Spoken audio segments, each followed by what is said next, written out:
I've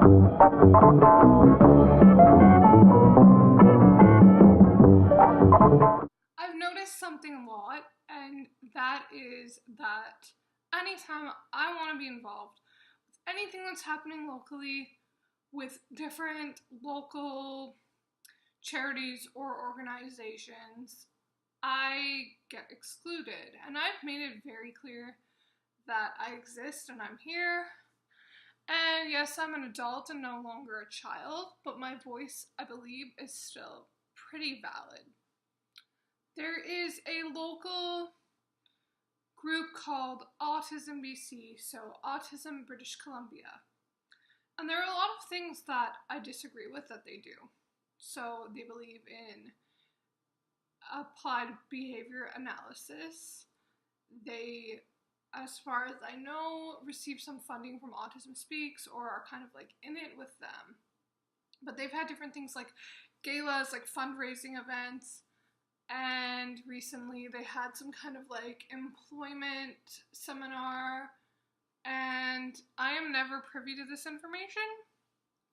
And if I reach out to them, I am ignored.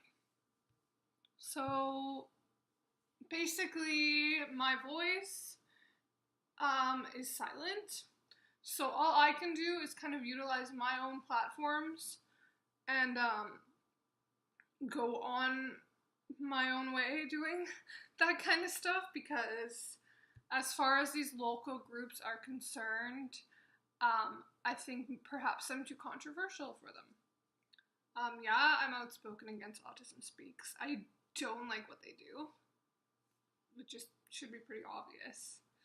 And I've reached out to, like Autism Speaks sponsors and gotten some pretty horrible feedback. Which is all on my blog. I'll link that below. And,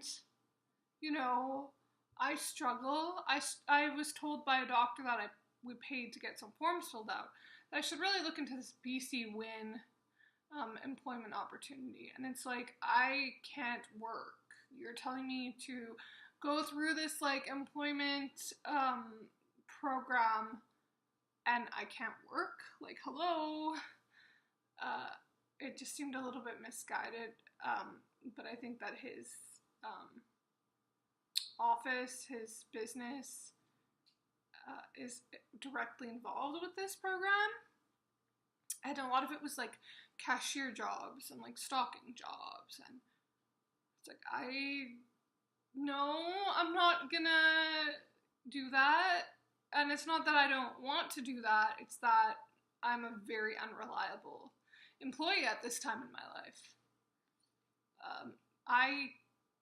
It's frustrating because my voice should be important and I have a lot to say, and I guess kind of like finding my own platforms is about all I can do at this time, because let's face it, if I didn't have my own platform, chances are I would be completely silent.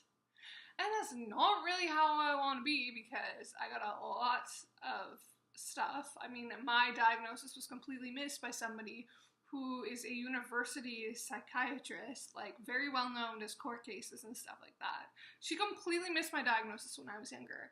And now that I'm like seeing these pictures that Autism BC is posting on their Instagram of like this presentation with the guy that actually diagnosed me, and all these different employers, and like a question and answer section. You know what? Why don't you go and you talk to autistic people first before you start saying, oh, we're going to give you all these different jobs? Why don't you talk to us and find out what it is about employment that is so difficult, versus just finding these employers and having them be open and happy to hire autistic people? I don't think it's that easy. Whether there are supports in place or not, it's not that easy. I mean, I go to work sometimes and the light sensitivity is so bad that I have to like sit down, and I'm a good worker, but I can't get through my shift sometimes. I find it incredibly hard, and I get panicky, I get anxiety sweats, sometimes I feel pretty nonverbal, and I just get worn down. And it's just like, why don't you listen to us? We have reasons for everything. I have reasons for being against Autism Speaks. Let's not forget that. I have my own reasons as to why I'm against them, and there's a lot of other reasons. And why don't you talk to people in the autistic community that are trying to be outspoken and involve them in these programs and utilize us as a good, we're a good resource. Why don't you utilize us as a good resource? That'd be so nice. Like, any opportunities that I'm getting, speaking engagements, or even just making videos like I am right now, again, that is completely self-guided, self-prompted.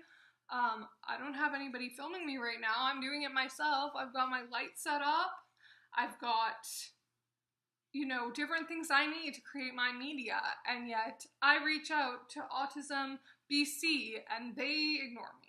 Or Autism Speaks Canada one time messaged me and didn't even listen to me. I have a video on that too. And, you know, it's just so frustrating.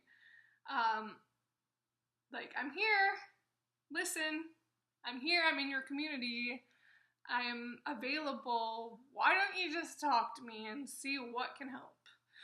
I mean, I'm not saying everything that's going to help me is going to help every autistic individual, but I mean, I was a child that fell through the cracks of the system, and you're helping children sometimes, and I know what I would have needed growing up. I know what kind of help would have been incredibly beneficial that I did not get because my diagnosis didn't happen. So maybe, you know, things need to be looked at a little bit differently because, yeah, they're missing out, and they're also labeling us in a way that we're with something versus we are something, and that's really important terminology, is that I am autistic.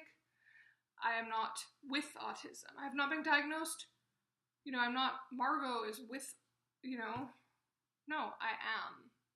So let's remember our, the right way to verbalize this, and remember that, like, we might be adults now, but our voices should count and should be important, and especially people like me who fell through the system in multiple different ways, employment, school, growing up, like my social inabilities, like, we're here, listen to us, and I'm not going to stop making content. I'm not going to stop speaking out against Autism Speaks, and frankly, I'm the only person that can give myself a platform, so I hope that you can connect with me. I'd love to know your thoughts, and if you have any ideas of maybe how I can get my message out a little bit further. Thank you so much for watching.